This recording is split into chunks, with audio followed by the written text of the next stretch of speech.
SaharaTV. Thank you, thank you.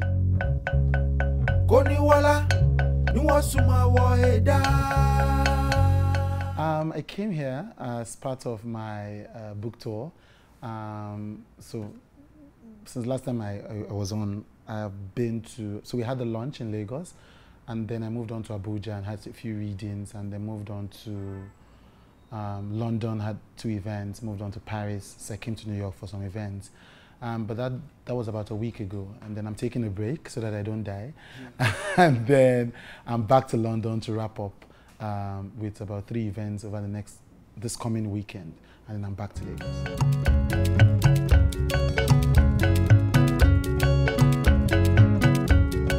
Red Media Africa is basically an innovative media company focused on a generation of Africans, which will be young Africans at this point in time. Trying to use the media to inspire and to empower. You know, we say with the issues and ideas that matter across board. And so we are split into 2 companies. One is Red Communication, which is a PR and marketing firm with a focus on the youth market, and has worked for clients like BlackBerry and British Council and Nigerian Idol and all of that. And then we have the content company, which has the Y Brands, Y Africa Magazine, ynigeria.com, the Future Africa Awards and all of that. Affiliated to this company is the Future Project, which is an NGO that focuses on young people. But right now, the 2 issues uppermost in our minds with the Future Project, good governance and jobs for young people. So one of that.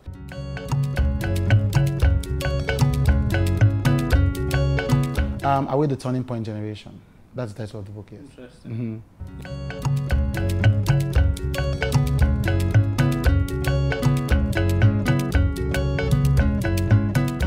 I hear that one of them has a 35-year-old, so that might be a good thing. Well, the Future Awards defines young people as 18 to 31, okay. Which kind of captured, by the time the Future Awards was founded in 2004, many of the people that we wanted to reward were in that age bracket. People like Ndidi Nwuneli or Oli Chenwe Agba or Tara Durotoye and Chimamanda Adichie. And so we kind of looked at the scene and thought, well, the kinds of young people we want to celebrate, you know, what is their age grade? So that was how we came about that for the Future Africa Awards. Why Nigeria defines young people as 18 to 35, which seems to be consistent with how the African Union also describes young people. For us, we don't, for instance, when we were defining that bracket with the Future Awards, we didn't know what the UN or the African Union or anybody else was defining. We just knew that we were young, and we're thinking about who are the kinds of young people within our age bracket, who are the kinds of people that we see as our peers. And so I will stick with the definition as 18 to 35 because we're still a continent of late bloomers a bit. My church does 16 to 25.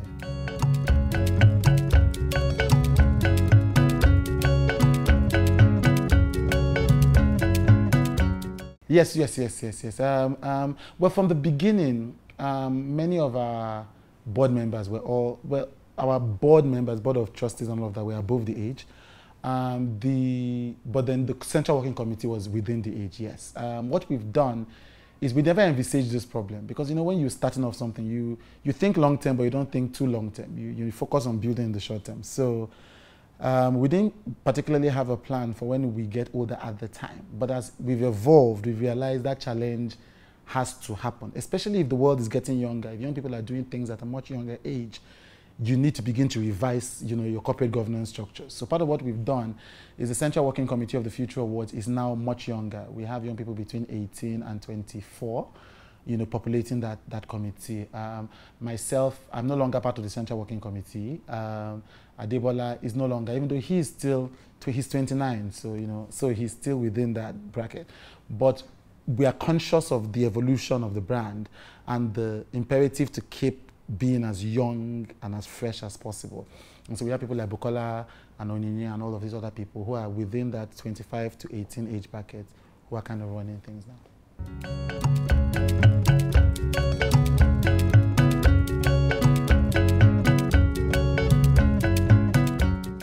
It doesn't mesh effectively. So that's the first thing, you know. It's not an easy process. But here's the things, like I was talking about the Future Awards and how we have evolved. So there was a time when I used to fight against the tag of an activist, because I said that's not how I identify myself. That's not what makes me wake up in the morning. That's not how I see myself. I have moved on from that irrelevancy because it's neither here nor there. If you take on a role, if I give birth to a child and I say I don't identify myself as a mother, it's irrelevant how I identify myself.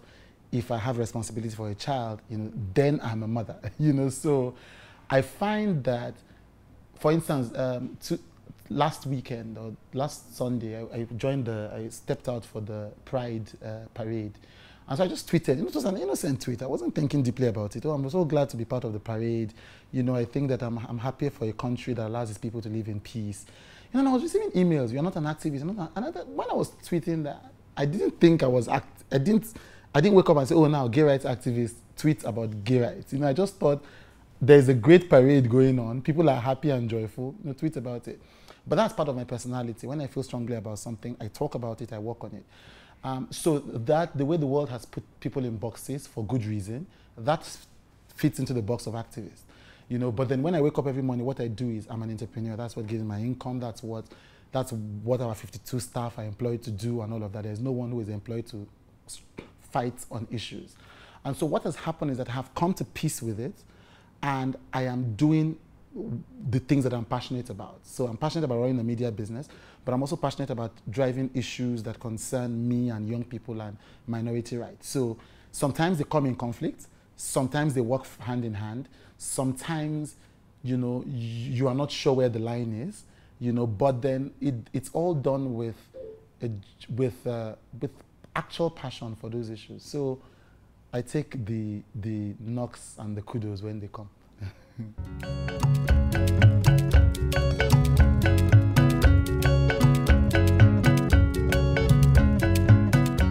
All the time. I've lost, again, I won't name names until I'm 80 and I've written that book. But I've lost a few clients. I lost clients during Occupy Nigeria because of Occupy Nigeria. I've lost a few relationships that could lead to business because of Bring Back Our Girls and because of the nature of Bring Back Our Girls. Because unfortunately, Bring Back Our Girls is not like Occupy Nigeria where you can hurt a few feelings and then go back and start building them. It's an ongoing process. And like my article in The Guardian said today, I am not going to leave the matter like others until the girls are found.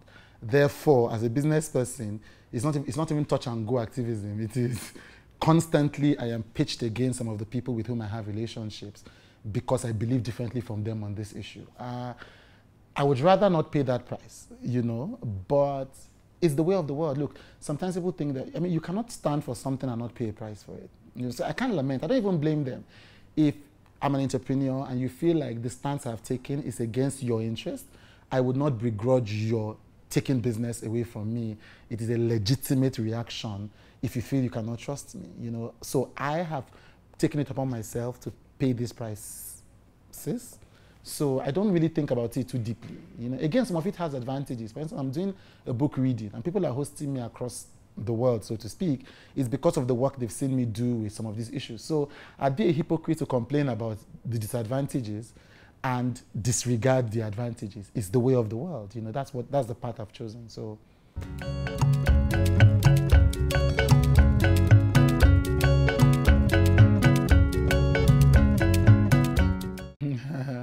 I don't know. I don't know that any generation can essentially be relied upon. I think that generations decide what they can be. And what has this generation decided that it can be? First, it's decided that it is angry. So that's one. And I say, they truly children of anger? Yes, they are children of anger. But like I said, it's better to be children of anger than children of apathy. So it's neither here nor there. In any case, what kind of generation would they be if we're not angry? If you look at Human Development indices, we are at the bottom on almost everything, whatever incremental changes we make. So we are legitimately children of anger, and anger leads to action. Lethargy doesn't lead to action. Apathy doesn't lead to action. It's anger that leads to action. So that's a good thing. So first, we are children of anger, and that's a good thing. Secondly, we are children we're a generation that is lucky to have more tools than at any time in history.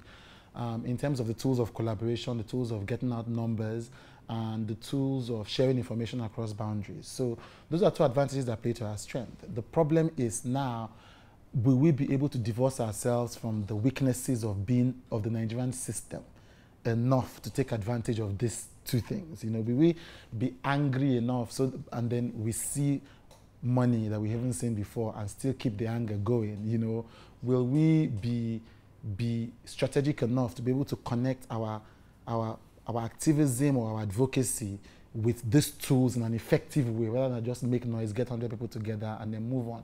That's the challenge that we face. We have a huge opportunity, much more than Paratoni calls generation that left town. We have a huge opportunity, much more than generation that left town, because even those that have left town who are in my generation are actively involved, because they can read through Sahara Reporters and get involved, and read through, you know, My Nigeria and get involved. They can get involved, they can sign petitions on change.org, they can contribute actual money to Enough is Enough. You know, they can come back and home and monitor elections and go back, you know. So we have more of an opportunity and environment to actually change things. We will now have to decide whether we will actually take advantage of that or not.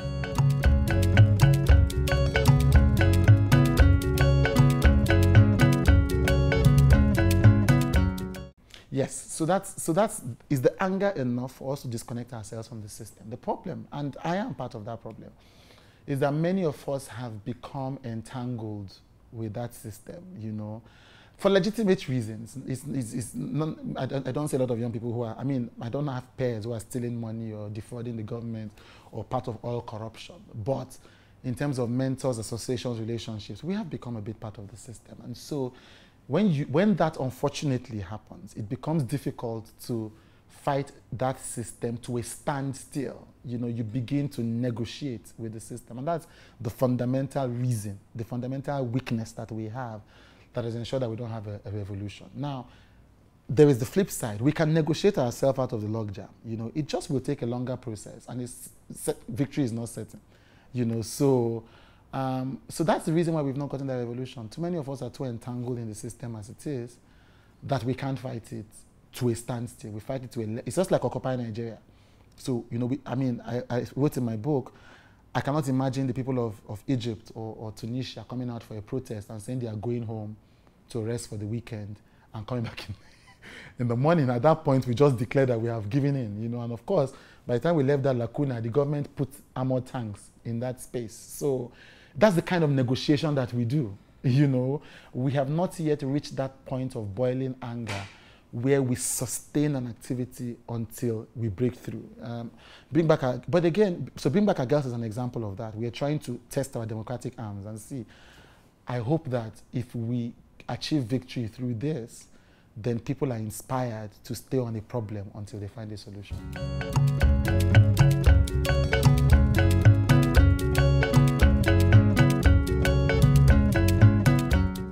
Well, it's certainly not a cause. It has weaknesses, but innovation is never a cause. You know, people fight innovation because people like comfort. You know, what they are used to. But I can't think of any one area where, you know, it's just like the old argument about, you know, the generation. The lyrics, I always use as an example, the lyrics. People say, look at what Davido is singing, look at what Wizkid is singing, singing about behind. And I wonder, what was Shina Peter singing about? You know, what was Ebenezer Obey singing about before he became a bishop? And what was King Sunny Ade singing about? Women, backsides, breasts. Look, it's an endless argument, you know.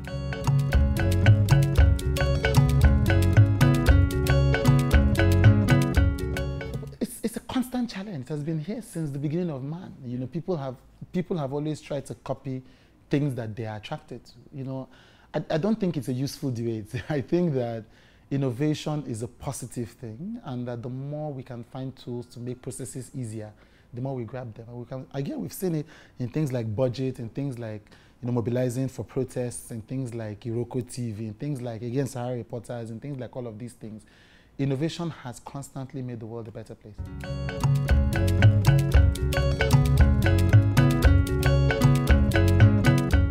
I think, you know, so ethnicity is a big problem. And I think the reason why ethnicity is a huge problem, and religion, is because we are very dishonest in the way where we tackle these problems. I always say that there's a reason why you find many Igbo families who are reluctant to engage with the national enterprise. It's because they are still scarred by Biafra.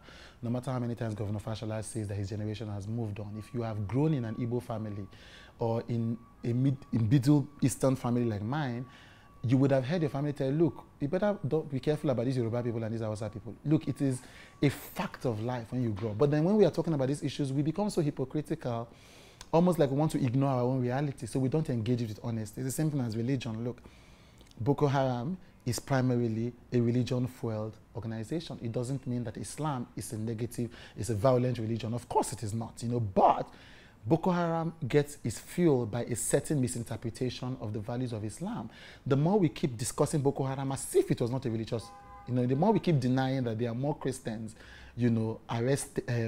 abducted than Muslims, as if that is irrelevant to the conversation, the more we will not be able to solve those problems. So the first problem that we have is that we do not speak honestly about our issues. We have been overwhelmed by this political correctness that makes us repeat the same problems. But that's not even, in my opinion, the biggest challenge that young people have. The biggest challenge that young people have is a lack of faith in themselves, in the people who lead them in institutions. I always give an example. I was talking about at my second reading in New York. I said, look, people look at me. I come to do a reading with a young person. He's looking at me and he's thinking, look, which one does he want to chop now? This book that he's written, what part of the national cake is he trying to get with this book? That is the atmosphere in which Nigerians live. We all view each other as positioning ourselves in relation to the national cake. So that breeds distrust. That breeds a lack of engagement. People do not engage. They don't feel like if you call them out to that's why they attack Obiageli Ezekwesili, because they cannot understand how a mother, a comfortable woman who has a comfortable job will leave her job and her life and go and sit out for 70-something days for girls that are not her children. They can't understand it. And so they cannot engage with it. If we can struggle to a standstill, that lack of faith in ourselves and in our institutions and in our leaders, and it will not be an easy process, that will be the most important. So, for instance, so bring back our girls. Somebody wants to defend it, but he feels, no, this is an attack against Jonathan by northern leaders. So there's nothing you will tell that person that will make that person get involved in what is a humanitarian issue. So lack of faith now expresses itself in ethnicity, expresses itself in a religious fundamentalism, expresses itself, but it is really at the core of it, a lack of faith in the Nigerian enterprise. And so I think that if we are able to struggle with that issue and build some kind of faith in Nigeria and Nigerians, then that will be the biggest problem we have to solve.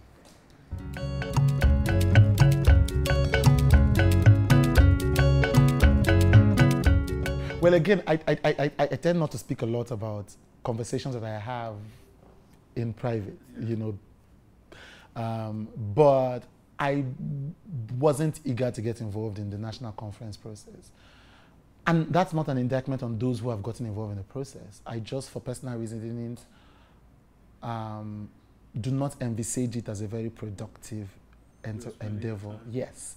Because we've had these conversations in the past, and we've had them in the same way, and they did not result in any long-term change. We had constitutional conferences under Obasanjo, and I do not see what is fundamentally different about this one, and the luxury of being an entrepreneur and of building things is that if you have things that you are building, it's easy for you to shut out the noise. So for me, because I'm so overwhelmed with my daily tasks, it was easy for me to say, look, I'm not going to do this one.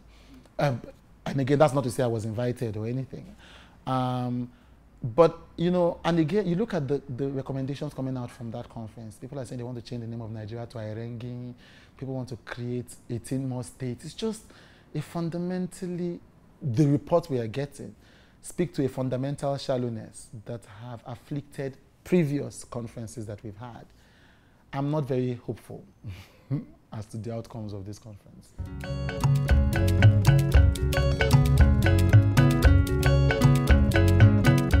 I don't know. Honestly, I don't know. Which is why, first, anytime I speak outside Nigeria, the people are always feeling guilty, and they say, I want to go home, and I don't lie, you don't want to go home. And you need to stop feeling guilty about going home. It is understandable.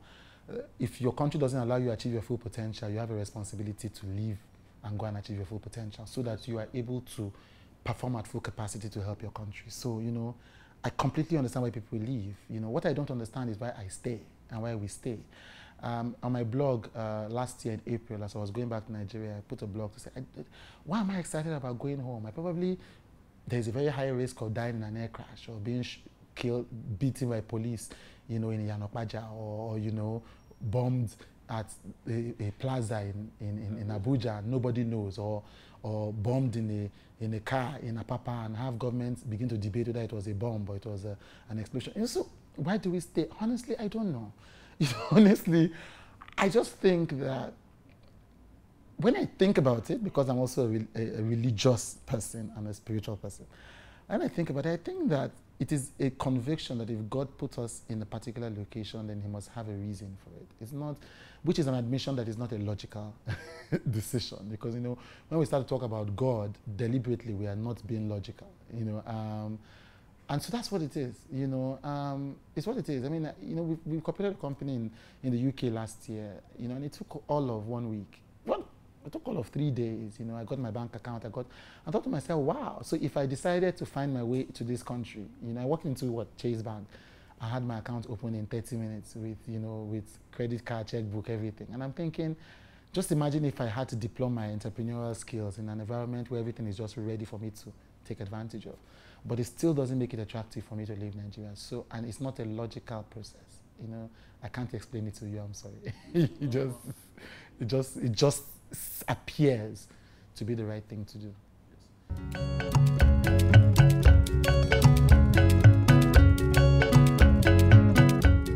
The one example I clearly would go to bed is Obiageli Ezekwesili. I've known Antiobi for 6 years. She was at the height of her power in the Obasanjo government in terms of political, administrative, public, personal power. And she was not fundamentally different from what she is now. One of the true tragedies of our environment is that we don't capture our history well. And so people call Obiageli Ezekwesili latter-day activist. It's just ignorance, because this is the woman that co-founded Transparency International and was part of Concerned Professionals. And when I met her in 2007, she was Minister of Education. I sent her an email.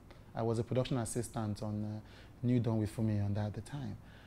And she didn't know me from anywhere. And but she had read up on the Future Awards because she felt, okay, these are young people doing great work. And she answered my email as a minister, and she invited me to Abuja to meet her. And she has consistently supported, the Future Awards. When she was World Bank Vice President, she gave us our own personal funds when we couldn't find funding to do it.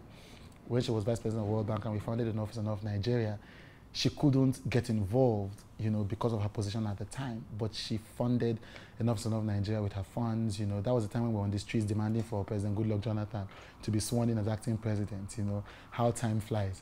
And she gave strategic advice, gave in terms of policy, I remember when we were going to visit Governor Fashola to make our demands, and we couldn't reach him. She put up a call to Governor Fashola, so this is how she has always been, and there has been a consistency to her. Antiobi has introduced me to some of the world's biggest names, and she has never asked me for anything in return, has never asked them for anything in return for her own family members, and it is important for me to have such a role model.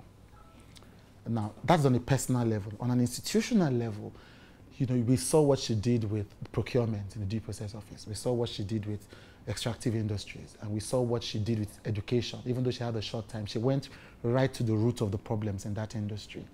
And so, I always say to myself, if she runs for office, which she insists she will not, I would resign every commission that I have and actively campaign. I would give my life, in the confidence that it is somebody who epitomizes everything that I think is desirable in a public figure and public officer in Nigeria. And, I say that without any reservation, whatsoever, because I haven't just seen her as a public figure, I've seen her on a personal level. Another person that I had a lot of faith in until her death, what's considered, was Dora Akoyele, because she embodied all the characteristics of a Nigerian, and I wrote about the two of them in my book, the lessons we can learn from Obiageli Ezekwesili and Dora Akoyele. She embodied everything about typical Nigeria. She was loud, she was, boisterous, she would party, she would receive all the awards. I had 400 and something in her office. She was very Nigerian. She wasn't modest and quiet, but still she was effective, which showed that there's nothing intrinsically wrong with the Nigerian character. There's nothing, we can go to parties and still be effective. We can do policy and still have friends, and so, and she disappeared under the presidency of Yar'Adua, but then she emerged again, towards the end of it, and so her character basically shone through. And, two of them, but of course, may her soul rest in peace.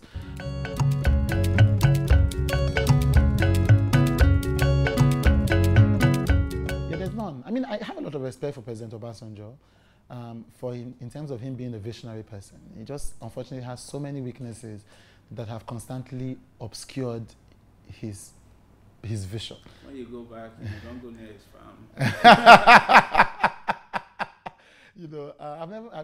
I've spoken to him once, but never met him. But I thought he had such a massive opportunity and he had such a massive capacity to change the country. And he did change it fundamentally in terms of opening up the markets. Some of the policies that Jonathan is continuing, privatization, liberalization, enabling small businesses. But apart from him, I don't see a lot of models.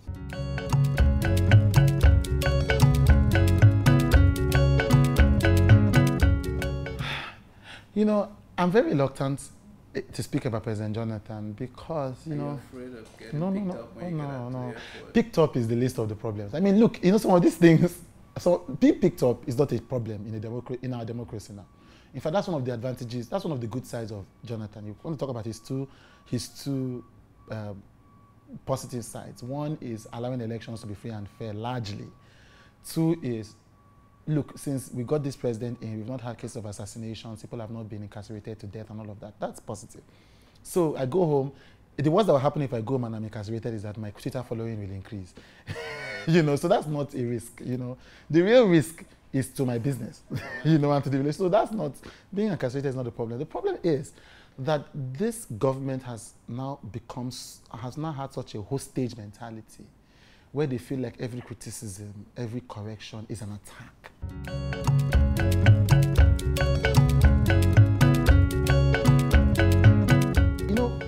There are two ways of looking at it. One will be political, well, three ways. One political, one civil society, and the other will be economic. One I am one of those that have been very excited by the emergence of a strong opposition party. I am aware of the imperfections of this particular one, but just to have an option and to let political leaders know they can't get away with everything. But then again, you look at the way that the leader of this opposition party, Ahmed Tinubu, has handled criticism about his overbearing influence on his own party in exactly the same way President Jonathan has reacted. He's commissioning op-eds to attack real and perceived enemies. It's so disappointing. So, if they go on like this, then Nigerians will realize that they really don't have a choice between the PDP and the APC, and they will choose the devil that they know. So that would be a tragedy. If we end up in 2015 with exactly the same kind of structure that we have now, then there will be no incentive for people to do better because they will feel like, well, we're all the same. It's one big pie, and the citizens will not punish us for bad behavior, as we've seen from Ekiti.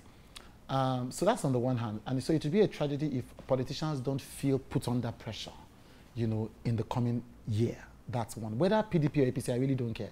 It's just, will they feel like if I perform badly, if I do badly, my people will hold me to a higher standard? That's one. So there is a huge possibility. I see that happening, without necessarily coming out to say, I see this person winning, I see the status quo being maintained in a way that is detrimental to any long-term change for the country. Civil society, I feel like civil society is not as strong as it should be or can be. I think that many of us in civil society, because by default I'm also in civil society, are not building the kind of long-term, collaborativeness. One of the reasons why when I formed Enough is Enough, a lot of people thought that I had an agenda. Either I was working for Pat. Sometimes I was working for Dele Momodu, then they said I was working for Pat Tommy, then they said I was working for Jonathan. I know even I was confused who I was working for. But what we were trying to do was to build a coalition that was focused on a bigger picture, beyond our little silos and our little organizations. And that strategic, cohesive thinking, I think, is a major weakness of the civil society that we have now. We're little, it's not a criticism. We're trying to secure funding, and do this and do that. And we're not really thinking, how can we combine and drive 1 million people to move the needle on, important issues? And if that doesn't change, then our influence as civil society in the coming elections and generally will be very limited. If politicians, for instance, don't see that you can drive numbers and you can challenge the authority, they will not pay attention to you. So that's on that level. The third level is economic, and it boils down to jobs, and especially jobs for young people. Dangote was talking to, I think, the Financial Times 2 months ago, and said, anytime he goes into the north, what frightens is that there is no difference between Monday and Sunday. Because every time you go, you see young people hanging from trees, just sitting around doing nothing. It's not just a challenge in the north. When I left my parents' house in 2006, 2007, and I was living in my face apartment in Surulere, what I used to be frightened about was I'd drive my Honda in the morning and I'd see my street lined up with young able-bodied men who had nowhere to go. And I used to be so frightened. And I said, well, I cannot become wealthy. How do I become wealthy in this kind of a society? You are constantly a target for anybody's anger.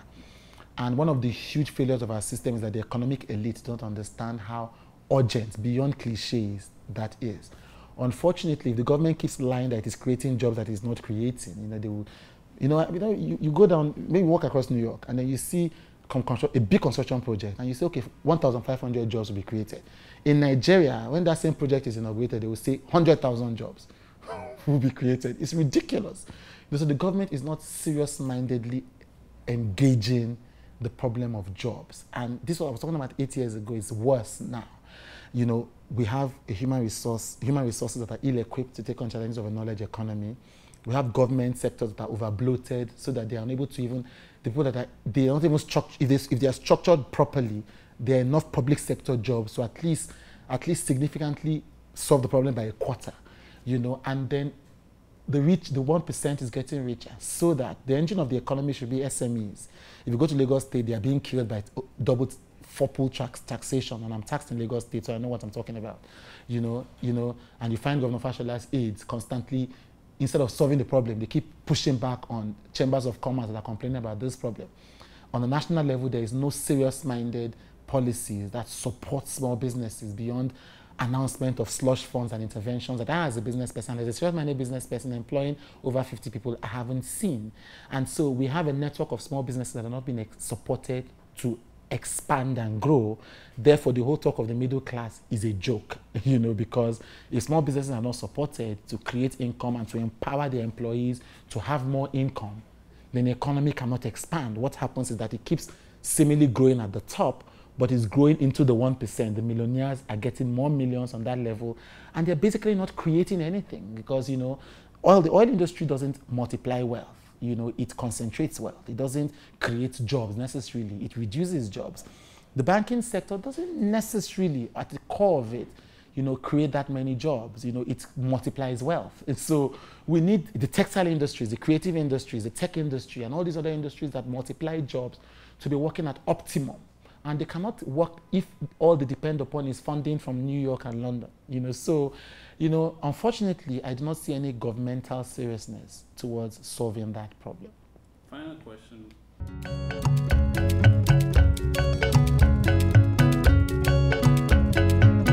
First of all, when I say I don't plan, again, my experience in observing our politicians, too many people say they will not run for office, or they are not running for office, and they eventually go and run. And so I learned how to answer this question from Antiochia Ezekwesili. At this moment, I do not have any plans to run for office. If I do decide to run for office, there will be no ambiguity about my intentions. I will not hedge, I will not lie, I will not pretend. I will say that I think I need to run for office at this time. Thank you, Chude. Thank you so much for coming on. Thank you so much. Thank you. I had fun.